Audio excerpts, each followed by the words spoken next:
प्रधानमंत्री ने G7 शिखर सम्मेलन में अंतर्राष्ट्रीय साझेदारी के लिए समान हिस्सेदारी और एकजुटता का दिया मंत्र। बोले, समुद्री मार्गों और नाविकों की सुरक्षा वैश्विक जिम्मेवारी। राज्यपाल ने युवा संगम कार्यक्रम के तहत IIT इंदौर से आए विद्यार्थियों से किया संवाद। एक भारत श्रेष्ठ भारत की भावना पर बल, विविधता में एकता बड़ी शक्ति। केंद्रीय मंत्री अन्नपूर्णा देवी ने कोडरमा रेलवे स्टेशन पर चल रहे विकास कार्यों का किया निरीक्षण। ससमय गुणवत्तापूर्ण कार्य पर बल, क्षेत्र के विकास की प्रतिबद्धता। और रांची स्थित RSS कार्यालय पर बम से हमले के बाद विधि व्यवस्था पर उठे सवाल। रक्षा राज्य मंत्री और नेता प्रतिपक्ष की दोषियों को गिरफ्तार करने की मांग।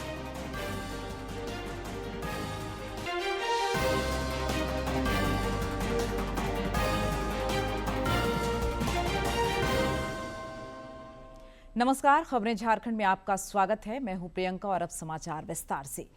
प्रधानमंत्री नरेंद्र मोदी ने फ्रांस में आयोजित G7 शिखर सम्मेलन में अंतर्राष्ट्रीय साझेदारी के लिए समान हिस्सेदारी और एकजुटता का मंत्र दिया है। इस दौरान उन्होंने कहा कि नाविकों की सुरक्षा को सुनिश्चित करना हमारी जिम्मेदारी है, जो वैश्विक समुद्री व्यापार के माध्यम से सभी देशों को जोड़ते हैं।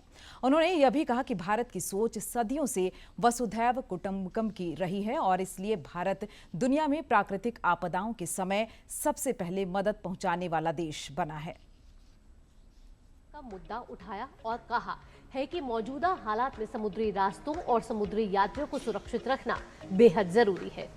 प्रधानमंत्री नरेंद्र मोदी ने G7 समिट के दौरान अमेरिकी राष्ट्रपति डोनाल्ड ट्रंप के सामने ये बात कही है।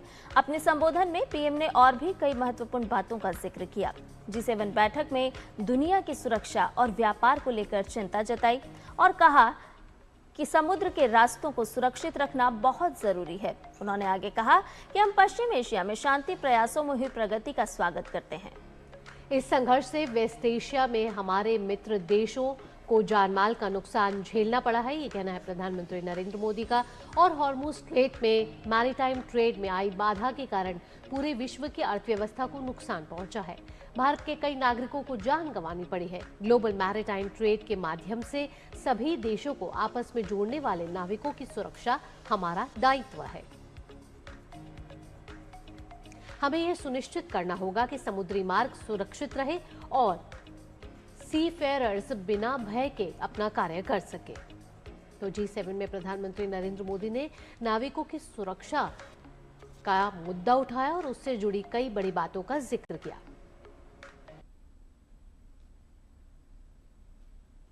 इधर राज्यपाल संतोष कुमार गंगवार ने युवा संगम कार्यक्रम के तहत इंदौर से आए विद्यार्थियों से कल संवाद किया। इस दौरान श्री गंगवार ने देश के समग्र विकास में युवाओं से हर संभव योगदान का आग्रह किया।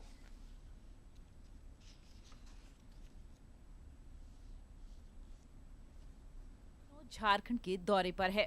विद्यार्थियों के साथ रांची लोक भवन में राज्यपाल संतोष कुमार गंगवार ने संवाद के क्रम में एक भारत श्रेष्ठ भारत की भावना पर बल दिया। वेशभूषाएं, परंपराएं और जीवन पद्धतियों को होते हुए भी हम सभी एक हैं और हमेशा एक रहेंगे। एक भारत श्रेष्ठ भारत की भावना से हम सब जुड़े हुए हैं। राज्यपाल ने कहा कि देश का बेहतर भविष्य युवाओं के योगदान पर निर्भर है।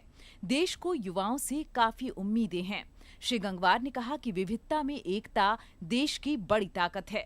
इस युवा संगम कार्यक्रम एक भारत श्रेष्ठ भारत की भावना को साकार करने वाला एक महत्वपूर्ण माध्यम है। ये केवल शैक्षणिक आदान प्रदान का कार्यक्रम नहीं है, बल्कि विविध संस्कृतियों, पारंपरिक परंपराओं, भाषाओं और जीवन मूल्यों को समझने तथा राष्ट्रीय एकता को मजबूत करने का एक अहम प्रयास है। राज्यपाल ने IIT ISM धनबाद के तत्वाधान में आयोजित युवा संगम कार्यक्रम के आयोजन की सराहना की। विद्यार्थियों ने अपने अनुभव साझा किए और देश की विकास यात्रा में सहभागी बनने का संकल्प लिया। ब्यूरो की रिपोर्ट। रांची के मोरहाबादी मैदान में कल से शुरू हुए झारखंड कृषि व्यापार मेला का आज दूसरा दिन है। मुख्यमंत्री हेमंत सोरेन ने कल इस मेले का उद्घाटन किया था। इस 3 दिवसीय मेले में किसानों को कृषि की उन्नत तकनीकों से अवगत कराया जा रहा है। कृषि उद्यमियों और किसानों को इस दौरान साझा मंच मिला है, जिससे कृषि प्रक्षेत्र को नया आयाम मिलने की उम्मीद जताई जा रही है। कल उद्घाटन सत्र में मुख्यमंत्री ने विकास की प्रतिबद्धता दोहराई और विभिन्न पहलों की जानकारी दी।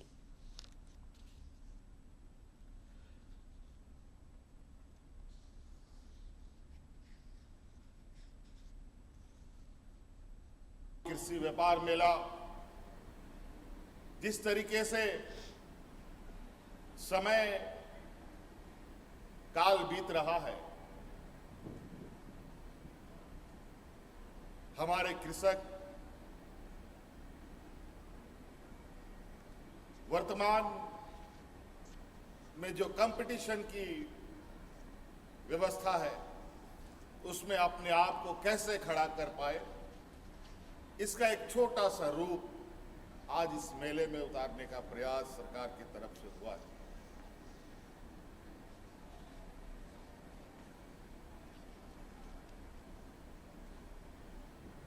आज देश दुनिया में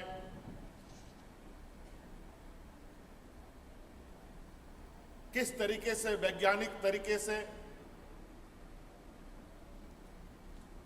और नए तकनीक के साथ हम अपने किसानों को मजबूत कर पाए, इसका ये एक छोटा सा प्रयास है।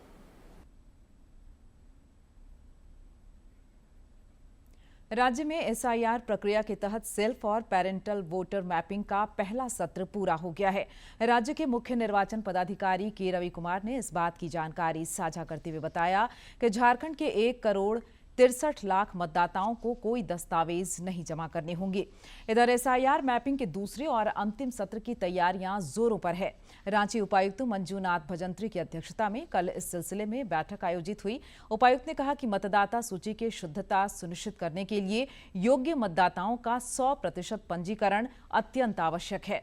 साथ ही दावा एवं आपत्ति से संबंधित अधिकाधिक आवेदन प्राप्त करने पर उन्होंने बल दिया। केंद्र सरकार के प्रयासों से पिछले 12 वर्षों में रेल सेवा का अभूतपूर्व विस्तार हुआ है। अमृत भारत स्टेशन योजना के तहत स्टेशनों को सजाया और संवारा जा रहा है। कोडरमा रेलवे स्टेशन पर भी विकास कार्य जारी हैं। केंद्रीय मंत्री और स्थानीय सांसद अन्नपूर्णा देवी ने स्टेशन में जारी विकास कार्यों का आज निरीक्षण किया। उन्होंने गुणवत्तापूर्ण तरीके से समय कार्यों को पूर्ण करने का निर्देश दिया। केंद्रीय मंत्री ने अपने आवासीय कार्यालय में स्थानीय लोगों और कार्यकर्ताओं के साथ भी संवाद किया। और अब बात राज्यसभा चुनाव की। झारखंड से राज्यसभा की 2 सीटों के कल मतदान होगा। इससे पहले रांची में राजनीतिक सरगर्मी चरम पर है। इधर राज्यसभा चुनाव में पहली बार मतदान करने वाले विधायक उत्साहित हैं। एनडीए और इंडी गठबंधन अपने अपने विधायकों से मॉक पोल कराकर वोटिंग के दौरान गड़बड़ियों की आशंकाओं को दूर करने की कवायद में जुटे हैं। राज्य के 2 सीटों के लिए 3 उम्मीदवार झामुमो के बैद्यनाथ राम, कांग्रेस के प्रणव झा और एनडीए समर्थित निर्दलीय परिमल नाथवाणी चुनावी मैदान में हैं। इधर राज्यसभा चुनाव के मद्देनजर रांची में एनडीए विधायकों को प्रशिक्षण दिया जा रहा है। कल सभी विधायक एक जगह जुटे और एकजुटता प्रदर्शित की। इस दौरान राज्यसभा सांसद और भाजपा के प्रदेश उपाध्यक्ष प्रदीप वर्मा ने कहा कि एनडीए ने इस चुनाव को उत्सव के रूप में लिया है। ऐसा कोई बहुत घोषित रूप से योजना नहीं है, बस एक बार सब लोग बैठेंगे, साथ में गपशप होगा।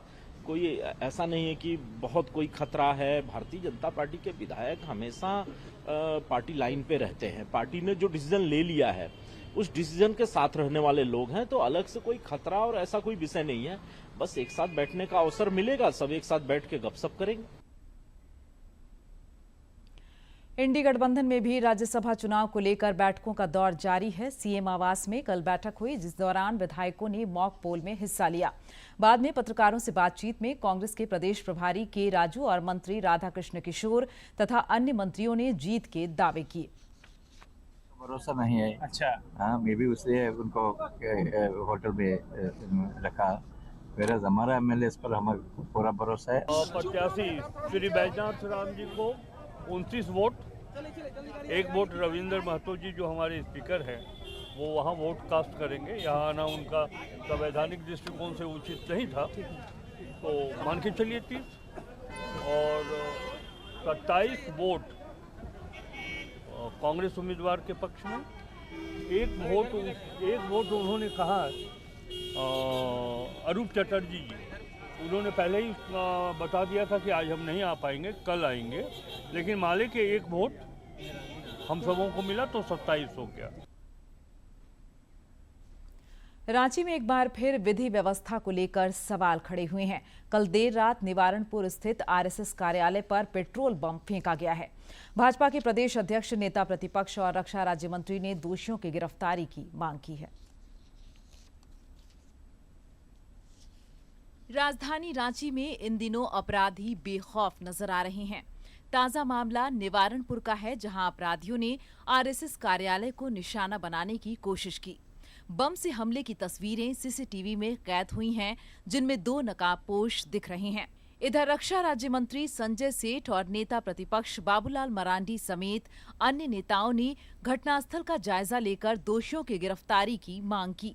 हम सब ये मानते हैं कि तुरंत इस पे गिरफ्तार बहुत सेंसिटिव है और यहाँ पर पुलिस पिकेट बनाया जाए। और जो भी है कि 2 युवा हैं, मेरे ख्याल से 27-28 साल की का एज लग रहा है, 2 लंबे युवा हैं, पकड़कर तुरंत ही एक बड़ी साजिश का पर्दाफाश करे। मामला गंभीर है, क्योंकि संघ के ऑफिस में इस प्रकार की हमला होना, यानी एक प्रकार से ये कह सकते हैं कि भाई बड़ी घटना को राज्य भर में अंजाम देने की एक तैयारी थी। उधर प्रदेश भाजपा अध्यक्ष आदित्य साहू ने कहा कि यह कायरतापूर्ण हमला अत्यंत दुर्भाग्यपूर्ण और निंदनीय है। उन्होंने राज्य की विधि व्यवस्था पर सवाल उठाते हुए अपराधियों को शीघ्र गिरफ्तार करने की मांग की। कोई भय डर नहीं, हत्या हो जा रही है, दुष्कर्म हो जा रहे हैं, डाके डाले जा रहे हैं, अब तो पेट्रोल बम से हमला किए जा रहे हैं। मतलब आम आदमी का घर कैसे सुरक्षित रहेगा, आम आदमी कैसे सुरक्षित रहेंगे जब इतने बड़े संस्थान से, इतने बड़े संगठन को लोग नहीं बकस रहे हैं, तो किसको छोड़ेंगे। पुलिस प्रशासन 24 घंटे के अंदर अपराधियों को गिरफ्तार करे, अन्यथा झारखंड की जनता सड़कों पर उतरेगी। इस बीच पुलिस मामले की छानबीन में जुटी है। सीसीटीवी फुटेज के आधार पर अपराधियों को पकड़ने के लिए छापेमारी की जा रही है। डीडी न्यूज के लिए रांची से कर्मवीर की रिपोर्ट। बात करेंगे नीट परीक्षा की। नीट यूजी पुनर्परीक्षा 21 जून को होगी। इसे देखते हुए राष्ट्रीय परीक्षा एजेंसी एनटीए ने विद्यार्थियों और अभिभावकों को घोटालेबाजों से सावधान रहने का अनुरोध किया है। एनटीए के महानिदेशक अभिषेक सिंह ने कहा कि हम यह सुनिश्चित करेंगे कि परीक्षा बिना किसी गड़बड़ी के संपन्न हो। परीक्षा को देखते हुए विद्यार्थियों और अभिभावकों को घोटालेबाजों से सावधान रहने का अनुरोध किया है। एजेंसी ने सोशल मीडिया पोस्ट में कहा है कि घोटालेबाज लोग टेलीग्राम पर ऐसे चैनल चला रहे हैं जिनमें 21 तारीख को प्रस्तावित परीक्षा के प्रश्न पत्र साझा करने के लिए 14,000 से 25,000 रुपए तक की मांग की जा रही है। एजेंसी ने अपनी तरफ से यह भी स्पष्ट किया है कि पुनर्परीक्षा का कोई प्रश्न पत्र लीक नहीं हुआ है और इससे पहले कल एनटीए की सिफारिश पर केंद्र सरकार ने 22 जून तक टेलीग्राम पर रोक भी लगा दी है।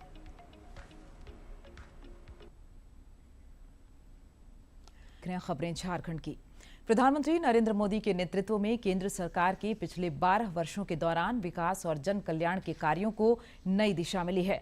साहिबगंज के आदिम जनजाति समुदाय के लोगों तक भी विकास की किरण पहुंची है, जिससे क्षेत्र में सामाजिक और आर्थिक बदलाव आया है। एक रिपोर्ट।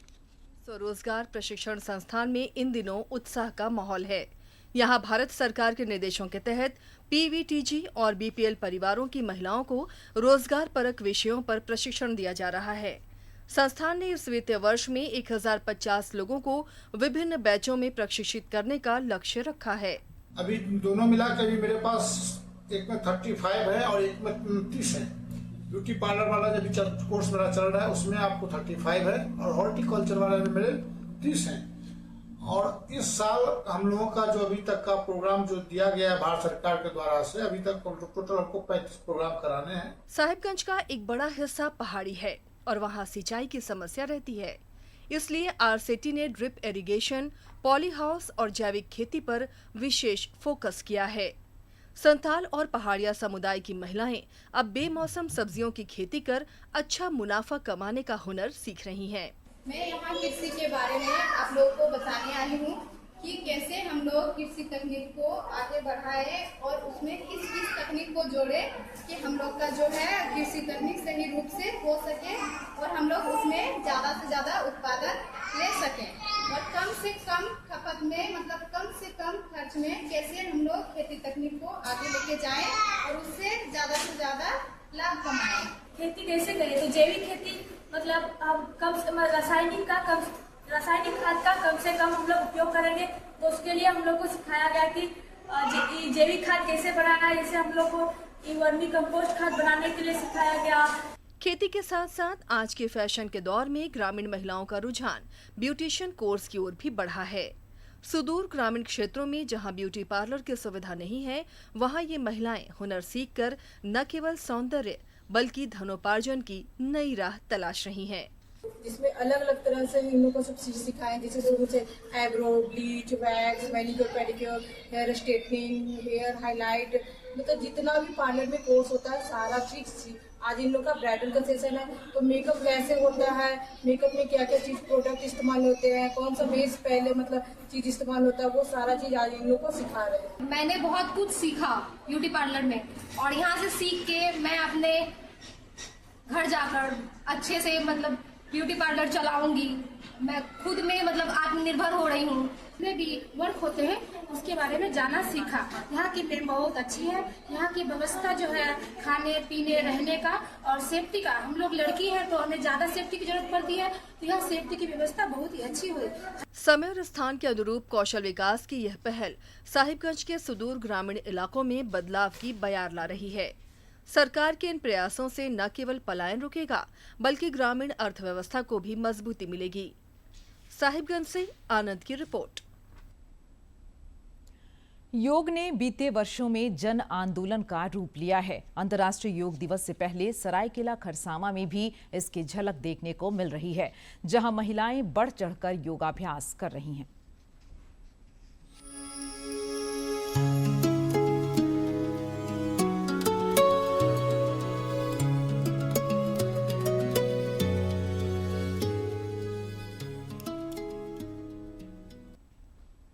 सुबह के समय महिलाएं योगाभ्यास करती नजर आ रही हैं।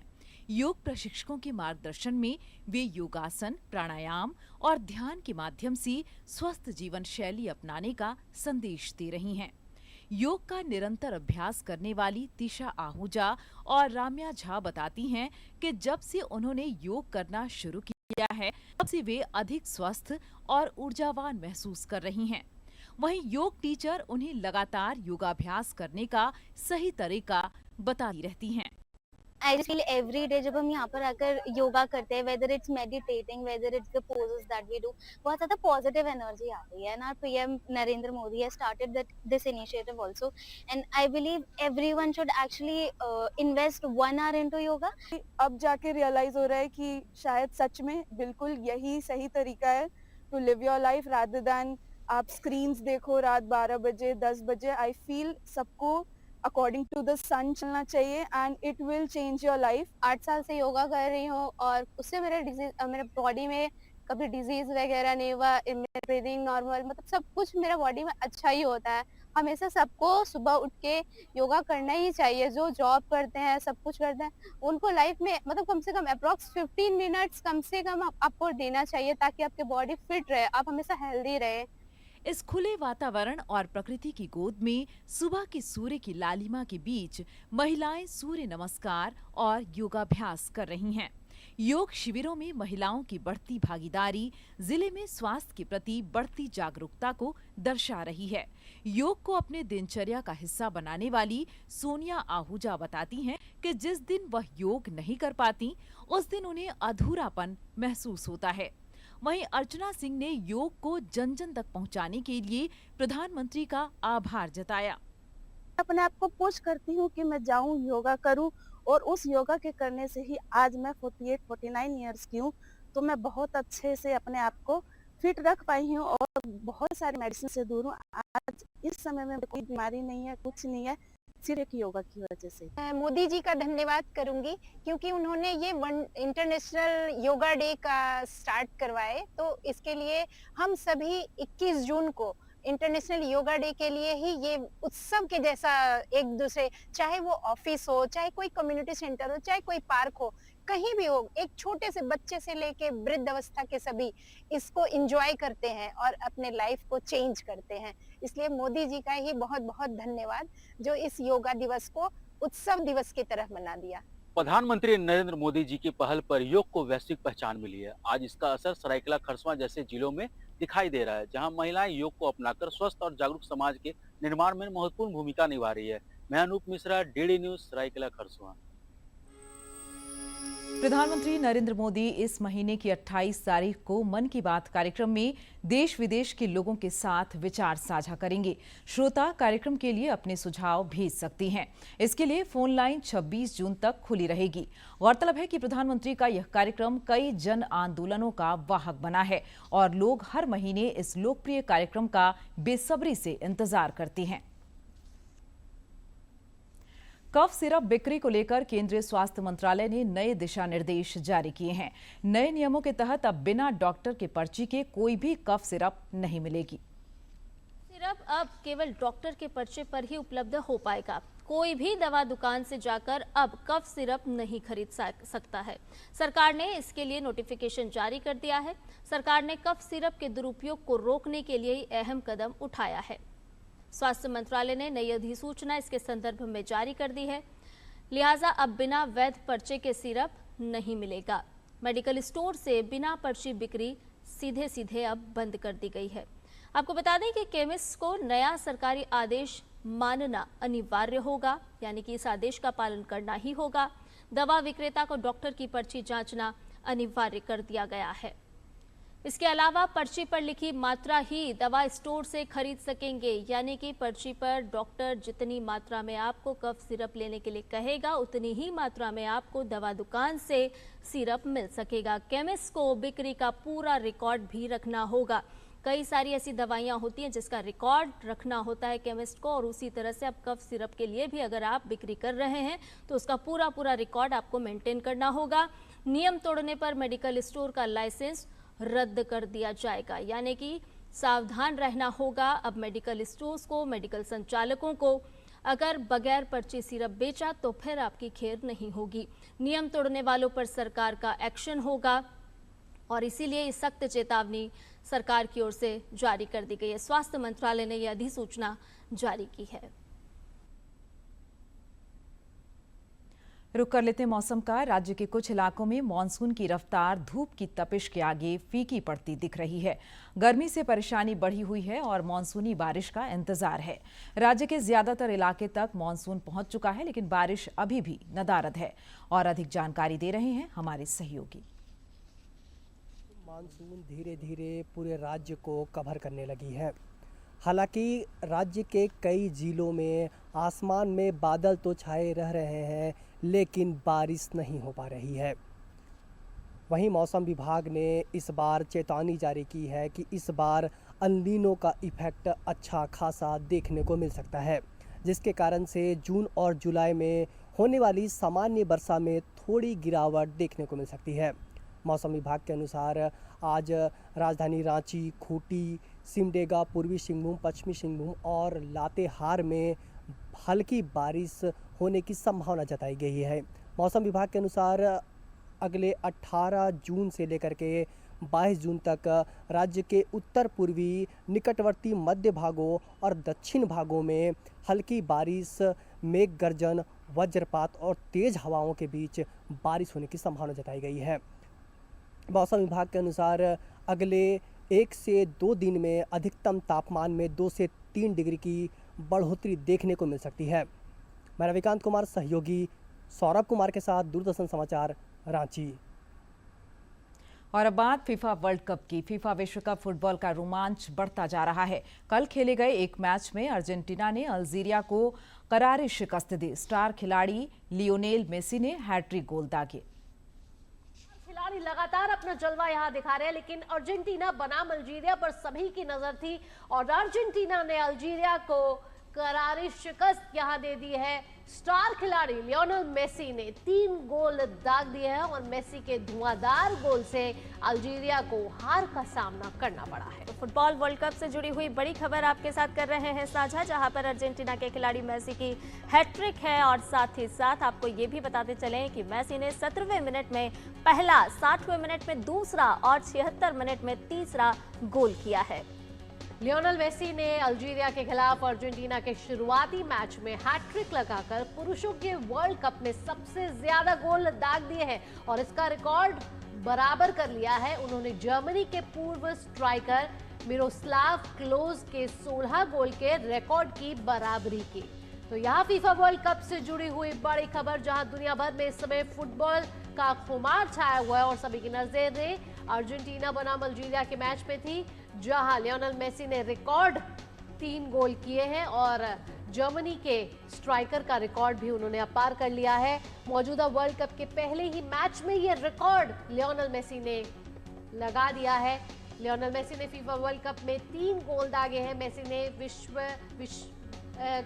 में दागे हैं 16 गोल और जर्मनी के मिरोस्लाव के रिकॉर्ड की अब बराबरी कर ली है मेसी ने। तो शानदार प्रदर्शन करते हुए यहां पर नजर आए हैं मेसी और दर्शकों में खासा उत्साह भी इस दौरान नजर आया है। फीफा वर्ल्ड कप 2026 से जुड़ी हुई बड़ी खबर आपके साथ कर रहे हैं साझा, जहां पर अर्जेंटीना के खिलाड़ी मेसी की हैट्रिक लगी है। जी हां, अर्जेंटीना ने अल्जीरिया जेएससीए स्टेडियम में जेपीएल के लीग चरण के मुकाबले जारी हैं। आज भी यहां 2 मैच होंगे। इधर कल खेले गए मुकाबलों में रांची टाइटंस ने धनबाद डायमंड्स के खिलाफ बड़े लक्ष्य का पीछा करते हुए धमाकेदार जीत दर्ज की। एक अन्य मैच में संताल स्ट्राइकर्स ने कोयलांचल सुपर किंग्स को पराजित किया। और अब अंत में मुख्य समाचार एक बार फिर।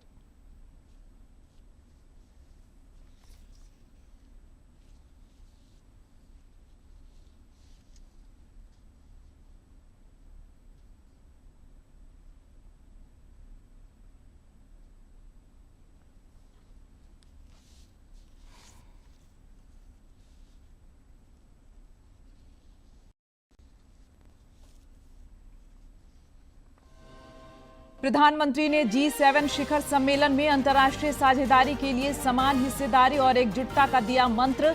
बोले, समुद्री मार्गों और नाविकों की सुरक्षा वैश्विक जिम्मेवारी। राज्यपाल ने युवा संगम कार्यक्रम के तहत IIT इंदौर से आए विद्यार्थियों से किया संवाद। एक भारत श्रेष्ठ भारत की भावना पर बल, विविधता में एकता बड़ी शक्ति। केंद्रीय मंत्री अन्नपूर्णा देवी ने कोडरमा रेलवे स्टेशन पर चल रहे विकास कार्यों का किया निरीक्षण। ससमय गुणवत्तापूर्ण कार्य पर बल, क्षेत्र के विकास की प्रतिबद्धता। और रांची स्थित आरएसएस कार्यालय पर बम से हमले के बाद विधि व्यवस्था पर उठे सवाल। रक्षा राज्य मंत्री और नेता प्रतिपक्ष की दोषियों को गिरफ्तार करने की मांग।